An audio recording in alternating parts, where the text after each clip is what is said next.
Hey guys, welcome back to RIPP Superchargers and thanks for stopping by. So what you just saw is a 2020 Jeep Grand Cherokee with a 3.6 liter make a dyno pass, and it made 195 horsepower at the wheels. Now this is an all-wheel drive vehicle and we are measuring horsepower at the wheels and not at the crank. The manufacturer advertises a much larger number that's without the car around it, so the engine alone. Okay, so what's important about this video is that we've got a 2016 and up program behind us, and this is a RIPP vehicle. We actually own this vehicle for development. So those of you who may be chiming in for the supercharger side or maybe the ignition side or any other products that we make for the newer engine, and I'll explain in a second, this is the time that we're finally introducing it to you. So you're going to be seeing a little bit more of this vehicle. We're kind of excited about it. I do drive it. I like this vehicle quite a bit. It is a Trailhawk and it's fully equipped. So it's a fun vehicle to drive. I enjoy driving it on a daily basis, and it does, you know, the fun and the family really well. We might raise it, I don't know, maybe I'll put some rims on it. I'll figure that out as we go along. But today what we're testing is an ignition coil, and this is very important for this specific vehicle because it's actually, the engine is a little bit different. So in a JK, there's a 3.6 liter that's been around since 2012, and that engine uses this coil here, which is a 2-wire, and this is super popular. We got literally thousands, tens of thousands of these coils out there. You can see there's a huge difference here, right, between the two. Now in the JK, they switched to this coil, which is a 3-wire, much larger, has a little bit more room to work with, in a JL. Okay, that would be in your Wrangler program. But in this vehicle, they did it in 2016.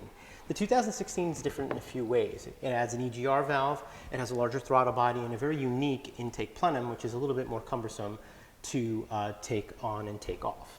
So what are we doing here? Well, we're here to prove our expansive ignition program, and you can see here I've got some components, a lot of orange here. It's become our little signature, MOPAR Orange. We've got a 3.8 liter Wrangler coil here. We've got a Hemi product that's on fire right now. Guys are just eating this one up. We do many Toyota products, which is this one right here. This is 44% more powerful, but that's Toyota.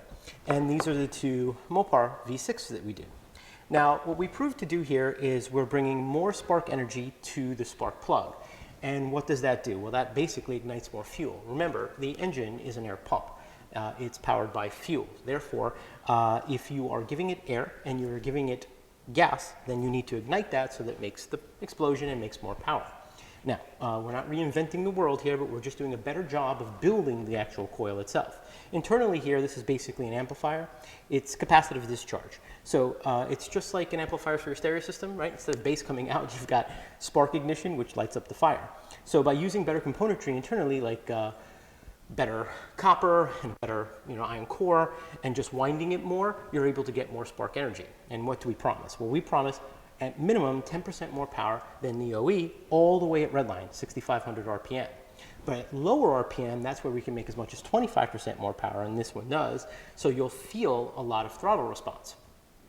What's important about that is that when you're driving the vehicle, the car will feel actually more powerful. And I actually just experienced this myself. So when you step on the gas, the vehicle just has more pronounced power. You'll notice that it might downshift less when you're cruising every day.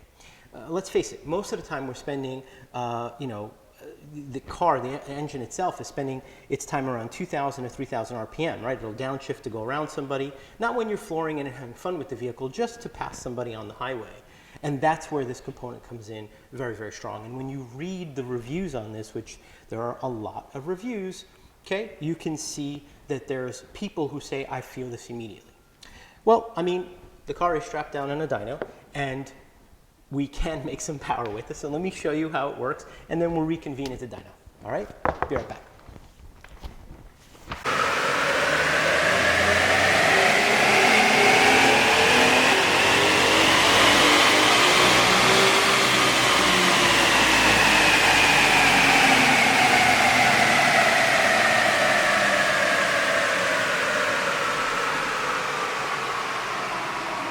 All right, so we made some noise on a dyno and we got some results. So yeah, it's really quiet on a dyno because it has a stock exhaust system and a stock airbox, so otherwise stock. We did install the RIPP ignition coils, and now we have some horsepower that we've captured. Okay, so what we have here is basically, right, two lines. You got the blue line, which is the past 14 and the red line, which is past 12, which represents the stock and the modified. You can see here, as soon as I hit, right, the gas and I capture the dyno, we immediately shoot up in torque, right? You have a different profile here, and you can see that we're carrying it straight across and always having more power because we're actually igniting more fuel, and therefore you've captured more horsepower and torque, rather. So horsepower does the same thing. You can see it gains, crosses over a little bit differently because it comes out a little bit more powerful, and then you maintain that horsepower all the way to redline, which is fantastic, right? That's what you end up feeling. When you read the reviews on this product, you see that people say, I feel it immediately, or I was skeptical. So I urge you to go read the reviews on this product, you know, on any one of the products, and see that people have that type of reaction to this type of mod. So, you know, we hope you have the same thing too. Now, it's important to know, like I said, it was stock. It's also running 87 octane fuel. Now, when you have a mod like this, you can add a cold air kit. You can add an exhaust system. Again, those mods should not need tuning.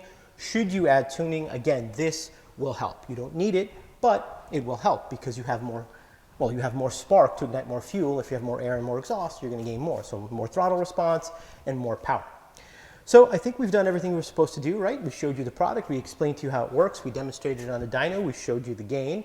Hopefully you've got all the information you want. If we did not, you can always ask a question in the comments. We answer those. You can check us out on the Facebooks and the Instagrams, www.ripmods.com, subscribe and like, or just give us a call. We pick up the phone too.